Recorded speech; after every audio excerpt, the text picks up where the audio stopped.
Songs गोड्दैन हावा चल्यो सिरिरी हावा चल्यो सिरिरी वनको हावा चिसो फेरि उत्तम छेत्री आयो फेरि शिवल सिक्ची आयो फेरि हावा चल्यो सिरिरी संसार केप आयो फेरि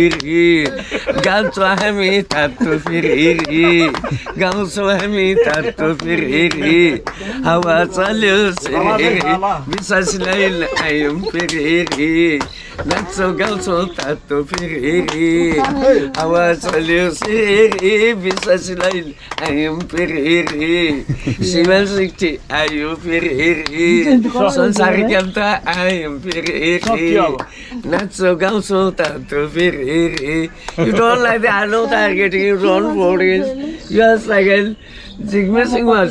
team pussy captains of Bhutan is fast team subject. कोही दिन त हामी लड्छौँ नै जस्तो लाग्छ हौ यस्तै लुथ्यो भने कोही दिन त बलियो हुन्छ होला हौ भोटे राजासँग लड्ने हो एक दिन हामी विश्वास लाइनको मान्छे हामीलाई के भोटेले के गर्छ माइकलल अब खेद हो यो बाहुनले गर्दा टेकनाथ रिजाल भन्नेले गर्दा यो 32 वर्षमा जेल परेको थियो तर अहिले यसलाई बुढो भयो भनेर निकालेको अस्ति परेको थियो टेकनाथ रिजाल अनि निकालेको बाहुनको बच्चा भुटानमा 6 इन्चका 7 इन्च घटाउँछ भन्दै हामी त नेपालमा पो खेतीमा माईमा बसियो पहिला बगेरमा कहिलेको डिब्बामा चामल खोजेर ल्याएको हामीले हो 10 जना भयो नि एक डिब्बा दिनभरि बनाउनु पर्छ माइली 10 जनालाई नि एक डिब्बा चामल 50 जनालाई नि एक डिब्बा खोइ मेरो चिनीको आएको छ यस्तो खुवाएको हामीले हो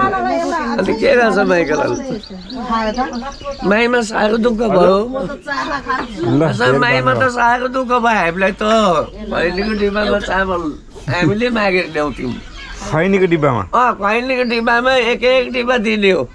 अन्त सबैले 10 जना भयो नि त्यही एक डिब्बा 50 जना भयो त्यति एक डिब्बा अनि त्यसरी खाएको फेरि मान्छे खाने बसिएको छ माथि पुल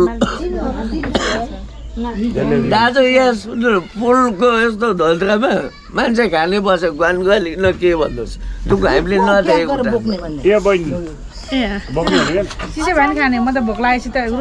म डेट होइटेको मान्छेको के 5 वर्ष they have go to 5 years go they I will go to there third country हामी जान सकेको थियौँ म प्रिन्सिपल नानीहरू पनि पढाइरहेको थिएँ हामी जाने थियौँ र मेरो नानीहरू सबै गइसक्यो बुढी छोराछोरी बुढी त केही काम छैन यहीँ 8 चोटि पहिला गयो उहाँ गएर नि गयो त्यहाँ साइकल पहिला गएर उहाँ गएर नि पहिल्यै गयो उहाँ गएर नि गयो नानीहरूको बिचोकै छ मेरो नानीहरूको बिचोक छ त म एकदम बोलाइरहेको छु मेरो नानीहरूको त बिचोक छ अमेरिकामा खै कोही अब के गर्छ एउटा भएको छोरा अपगा छ 2टा छोरी त राम्रो छ एउटा सानी छ एउटा अलिक ठुली छ छोरीहरूसँग कन्ट्याक्ट हुन्छ भएको छैन मलाई कसले केही दिँदैन मैले बिचोकमा थिएँ मलाई त्यहाँ नानीले 200 रुपियाँ 200 रुपिस दिनुभयो खुसी छु मैले आज केही काम पाएको थिइनँ हजुर म यहाँ लड्छु यहाँ सोध्नु दिदीलाई यही लड्छु आफ्नो बिमारी यस्तो छ मलाई जङ्गलले भेट्छ जङ्गली बिमारी हो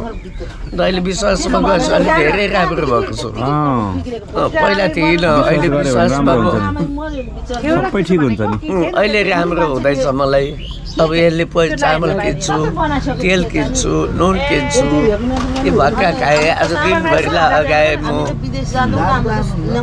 हजुर पहिला त थुप्रै खान्थेँ अहिले खानु म चहासम्म रहेको छु सोध्नु नि दिदीहरूलाई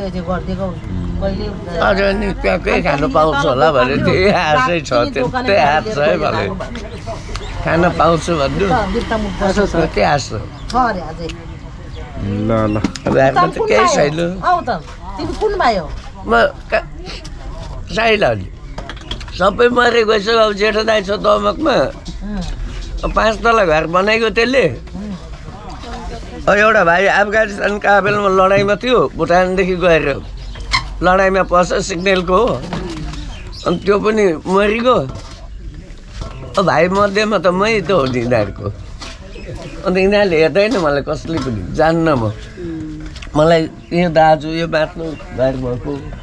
अन्त मेरो घर त्यहाँ छ एउटा दमकमा छ दाजु दुईटा दाजु छ भाइ भनेको म एउटा हो अब 7 भाइमा सबै मरिसकेको छ अन्त के गर्नु साह्रो दुःख परिरहेको छ केही छैन बाहिरमा नि खानु त्यो खानु सेलायो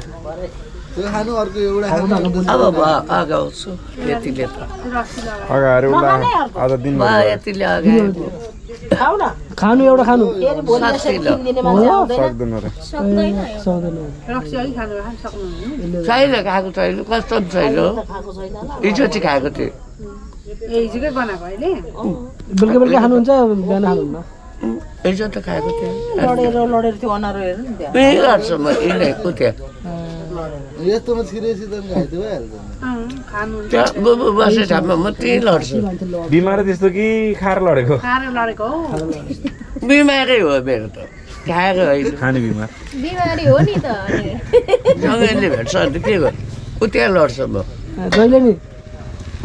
के बेला लड्छु खासी जहिले नि लड्ने पनि बिमार लड्ने बिमार त छाडेर हुनु पर्यो हो त जङ्गली भन्छ। जङ्गली जङ्गली त्यसलाई जङ्गली बिमार भन्छ छाएर के भन्छ जङ्गली त पूर्वतिर जङ्गली भन्छ होला नि त कुखुराको चल्ला कहाँ पूर्वको त नि कुखुरा चल्ला कुखुरा यस्तो गर्छ अन्त त्यो बेला चाहिँ झ्याप्प केले भेट्छ यस्तो हुडी पोता जस्तो अन्त लडेपछि थाहै पाइँदैन केले लान्छ घुमाउँछ मलाई रोटेसन भयो रोटेसन इटोलाई लिसन रोटेसन अनि त्यस्तो म घुम्छु कि यिनै लड्छु राम्रो छ धेरै लड्छु